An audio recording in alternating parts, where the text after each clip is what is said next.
So we're on week 5 of our series in Lent, the glory of the cross. In this series, remember, it's hoping I'm helping it focus on Easter during this Lent period.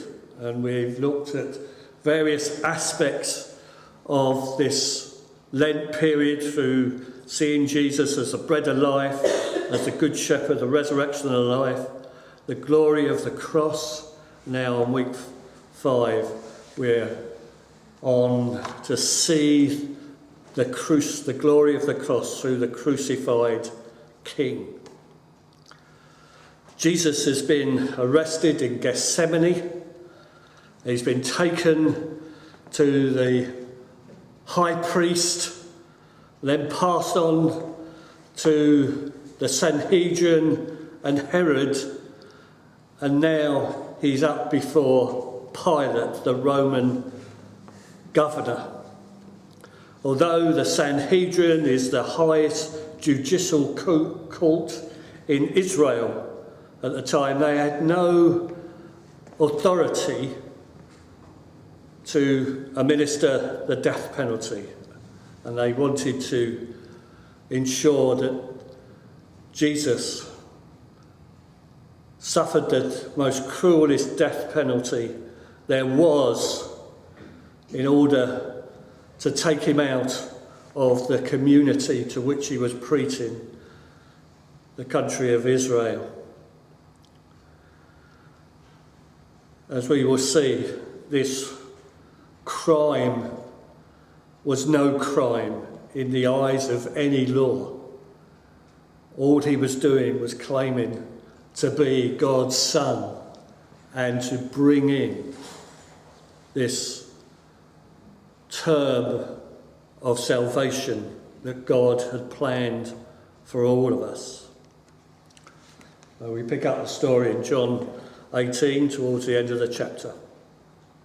It was early in the morning when Jesus was taken from Caiaphas, he was the high priest, to the building where the Roman governor stayed. But the crowd waited outside.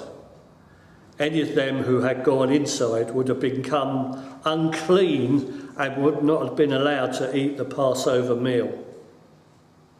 Pilate came out and asked, "What charges are you bringing against this man?"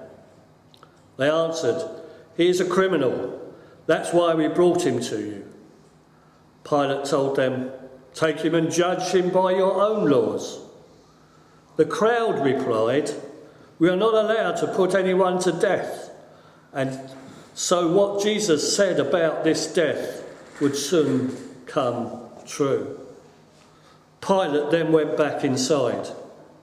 He called Jesus over and asked, "Are you the King of the Jews?" Jesus answered, "Are you asking this on your own, or did someone tell you about me?" "You know I'm not a Jew," Pilate said. "Your own people and the chief priest brought you to me. What have you done?" Jesus answered, "My kingdom doesn't belong to this world. If it did, my followers would have fought to keep me from being handed over to our leaders. No, my kingdom doesn't belong to this world." "So you are a king," Pilate replied. "You are saying that I am a king." Jesus told him, "I was born into this world to tell about the truth, and everyone who belongs to the truth knows my voice." Pilate asked Jesus, "What is truth?" That's a good question, isn't it? What is truth? Sort of question we asked today in our world. What's the truth of what's going on in the world? What's the truth about Brexit? You know? Does anybody really know? Is it possible to sort it out from all the propaganda that comes towards us? We know we live in a world of spin. public relations and fake news, spokespersons standing up and claiming to tell the truth. And I suspect most of us, once we gain a few years, realise that it's quite difficult to tell the truth sometimes, unless you read many papers, seek out many different articles and listen to all sides of the debate. Then you might get some idea of what's going on if you're then prepared to do your own research. But spin and propaganda were around in Jesus' time as well as ours. It's just got more complex, I think. The situation was the Jews were getting annoyed with Jesus. He wasn't doing anything seriously wrong, except he was gathering crowds that would listen to his teaching. And everybody in the Jewish establishment got jealous, basically, because they were listening to him and not to them. And they were concerned that as the holders of the Jewish religion, that any other movement would cause trouble because they were under the domain of Rome and Rome's emperor. But what is the truth? Honestly, on this day, Pilate was put in that situation to assess and judge on the truth of it. Was Jesus a troublemaker, likely to risk problems against Roman rule? Or was he just a man who was teaching something different from the priests and they wanted to get rid of him? It's quite interesting as we go into this trial that Pilate doesn't believe Jesus is guilty of anything, except he's a bit of a nuisance to the high priests.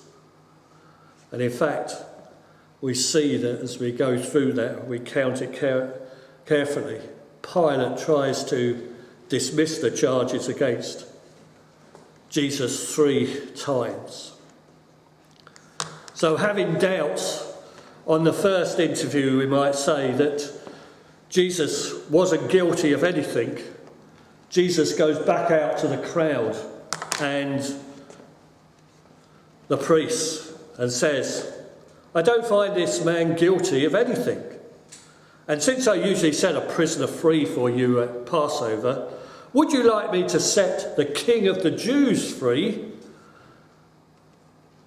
But they shouted back, no, not him. We want Barabbas. Now, Barabbas was a terrorist. Pilate gave orders for Jesus to be beaten with a whip. The soldiers made a crown of thorns, bush branches, and put them on Jesus. Then they put on a purple robe. That was all significant. They were making a public spectacle of him, trying to beat the truth out of him in one way, trying to tempt him to say something that might convict him with this. They came up to him and said, these are the soldiers, hey, you are the King of the Jews. They also hit him with their fists. Once again, Pilate went out. This time he said, I will have Jesus brought out to you. Then you can see for yourselves that I have not found him guilty. Jesus came out wearing the crown of thorns and the purple robe and looking a bit beaten. Pilate said, here is the man. When the chief priests and the temple police saw him, they yelled, nail him to a cross, nail him to a cross. Pilate told them, you take him and nail him to a cross. I don't find him guilty of anything, even after we've tortured him and beaten him about a bit?" The crowd replied, "He claimed to be the Son of God. Our law says that he must be put to death."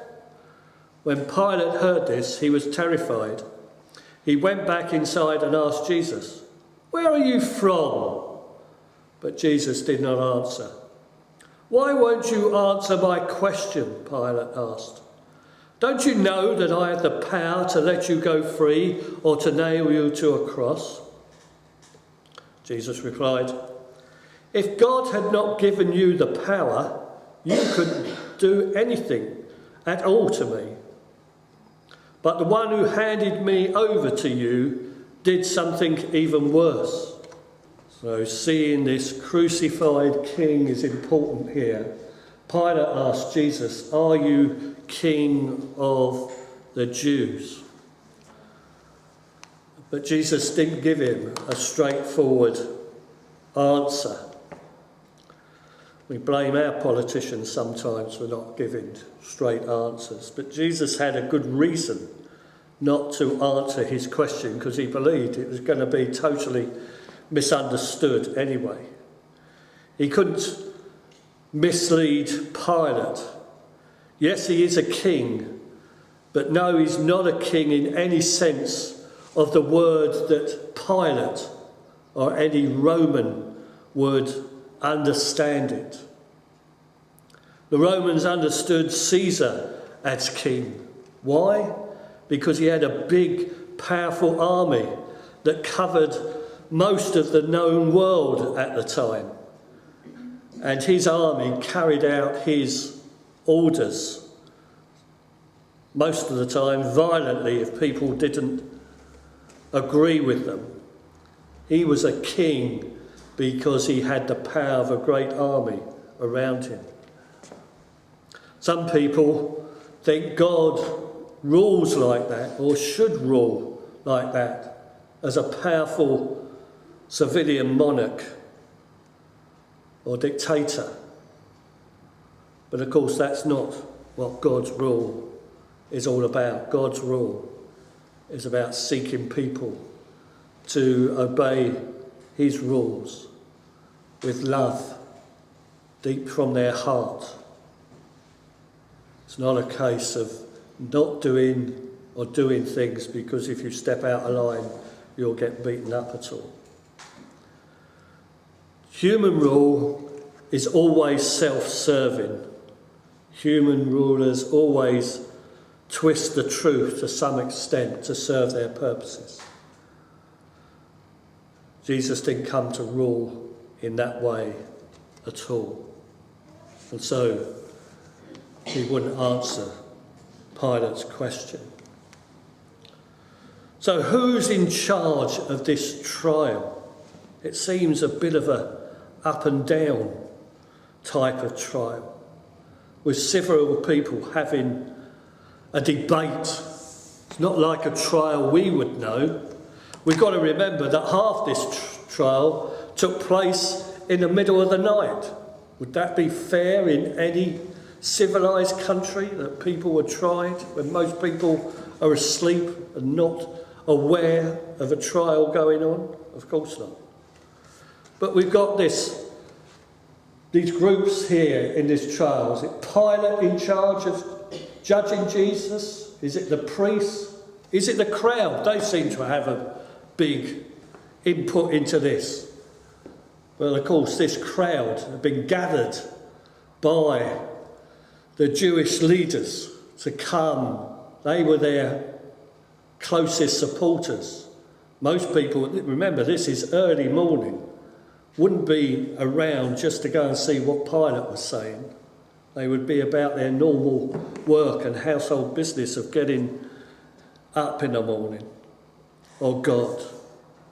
And of course the reality is that this is going according to God's plan. Pilate didn't really have control of this trial. The priests certainly didn't, and the crowd didn't.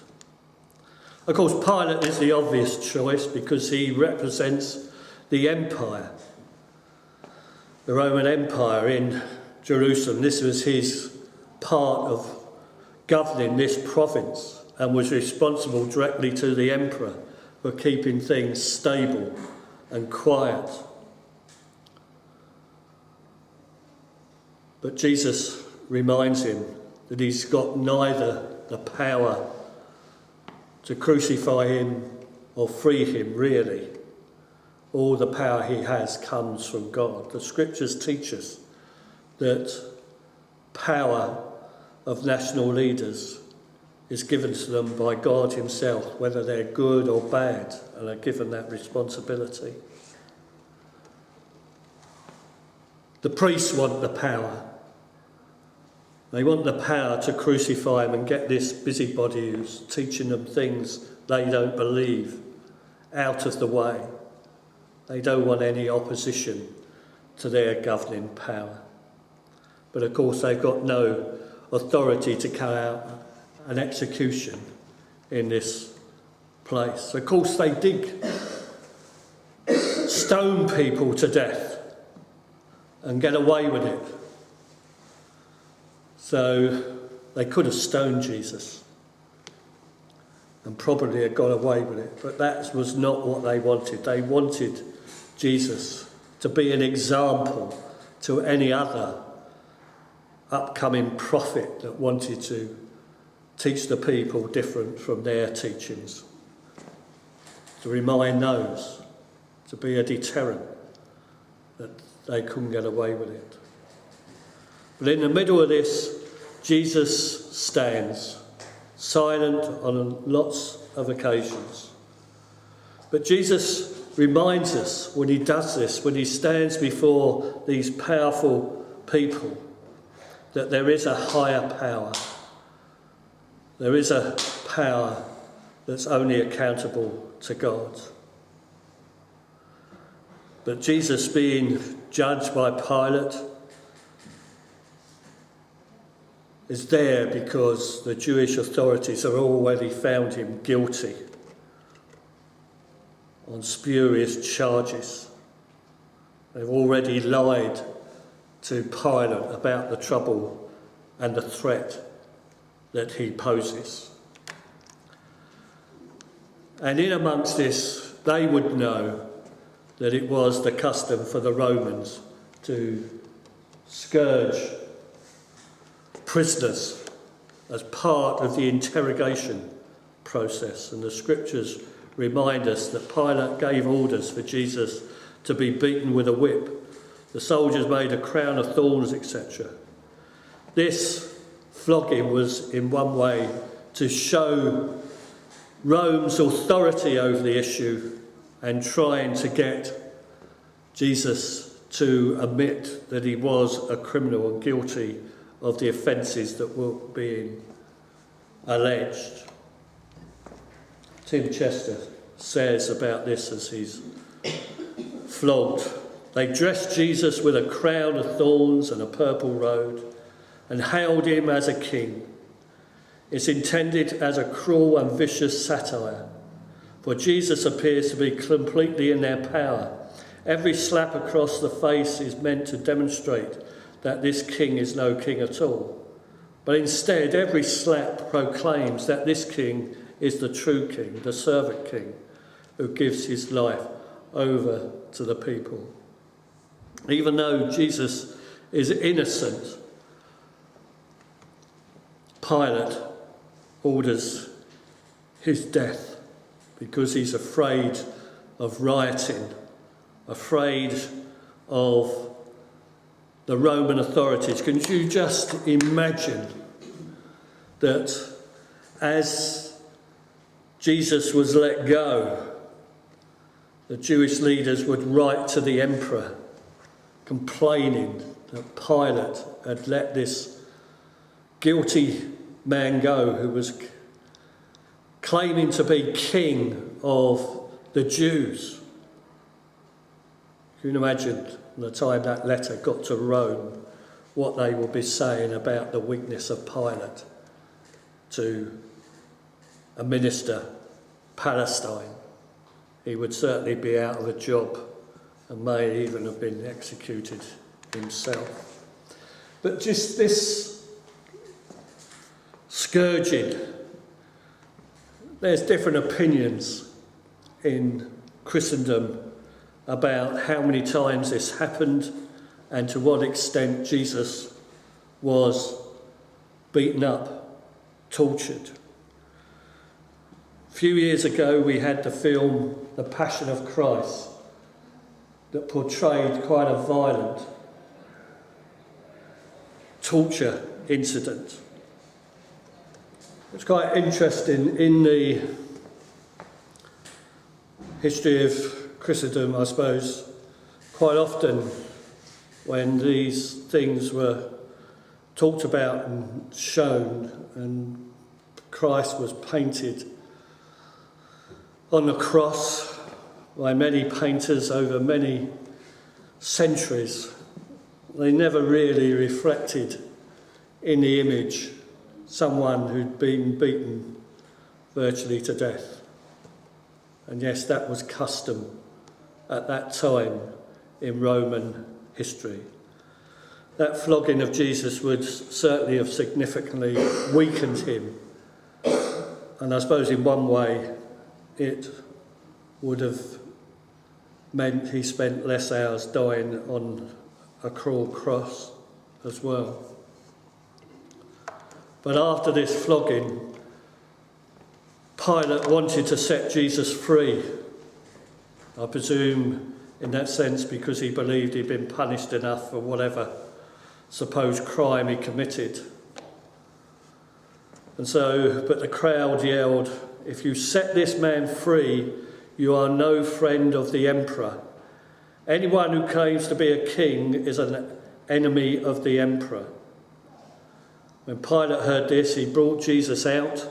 Then he sat down on the judge's bench at the place known as the Stone Pavement. In Aramaic, this pavement is called Gabbatha. It was about noon on the day before Passover, and Pilate said to the crowd, "Look, your king." "Kill him," they yelled. "Nail him to a cross."